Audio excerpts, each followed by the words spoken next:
Hello there, this is Richard from Death and Service, bringing you another video diary. Today coming from Wellington in Somerset. Bit of a stormy weekend, a bit overcast, very autumnal all of a sudden.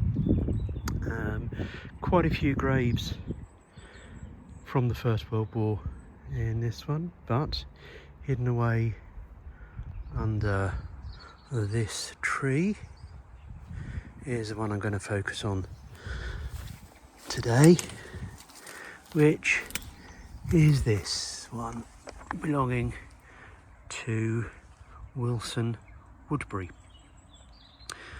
Wilson John Woodbury was born on the 8th of December 1888 and was the third of 7 children to Daniel and Elizabeth. Daniel was a chairmaker from Wellington in Somerset, and this is where the family were born and raised. By the time of the 1901 census, Daniel was working as an oil presser. His and Elizabeth's oldest 3 boys, including Wilson, had also found work and were employed as wool spinners.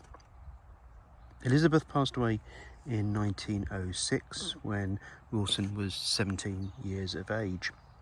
A couple of years later, he enlisted in the Royal Navy as a Stoker second class. His service record shows that he was 5 foot 7.5 inches tall, had light brown hair, blue eyes and a fresh complexion. It also noted that he had a tattoo of a cross on his right forearm. Stoker Woodbury was initially trained at HMS Vivid, the naval dockyard in Devonport. On the 9th of February 1909, however, he was given his first posting on board HMS Defence. He spent 2 years on board and gained promotion to Stoker first class. Wilson served on 2 further ships, HMS Sentinel and HMS Bellona, returning to Devonport in between postings. When his initial contract came to an end, he signed up for a further 7 years with the Royal Navy.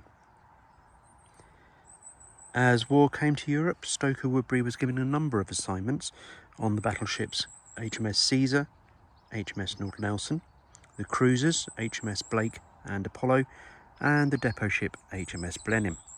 Further promotions followed to leading stoker in 1915 and stoker petty officer 2 years later. Wilson returned home on leave in July 1919. The plan was to meet up with his fiancée, who lived in Rockwell Green near Wellington, but instead he turned up unexpectedly at his brother Fred's home instead. Wilson said he had returned to Somerset because his girlfriend had broken off the engagement the previous week. The couple had been due to marry when he came home next on leave. Fred told Wilson that she was not worth it and they had gone drinking with a friend. Fred later said that his brother had taken to drinking more than was good for him, but on that evening he did not get drunk. The following Monday, Stoker Petty Officer Woodbury took himself down to the railway at Wellington and was hit by a train. The action was deliberate, as, about his person, were 3 letters. The first was to his father, the second to his sister, and the third letter was addressed to the jury of the inquest that he had obviously expected to follow his death. That third letter said, "My leave expires at 1 p.m. and my life expires just before by my own hand. I wait to get the chance to put a stop to my life. This would not have happened to bring disgrace on my relations. I am quite sane."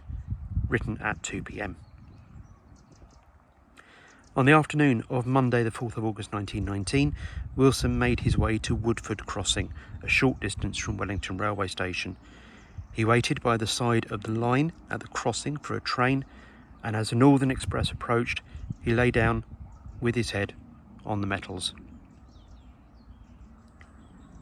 The fiancée in question did attend Wilson's inquest, although the coroner did not think it was necessary to call her.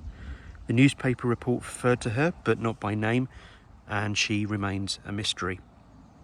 Despite the evidence of his own hand, the inquest found that Stoker Petty Officer Woodbury had committed suicide while temporarily insane. He was 30 years of age. Wilson John Woodbury was laid to rest in the cemetery of his hometown, Wellington, in Somerset.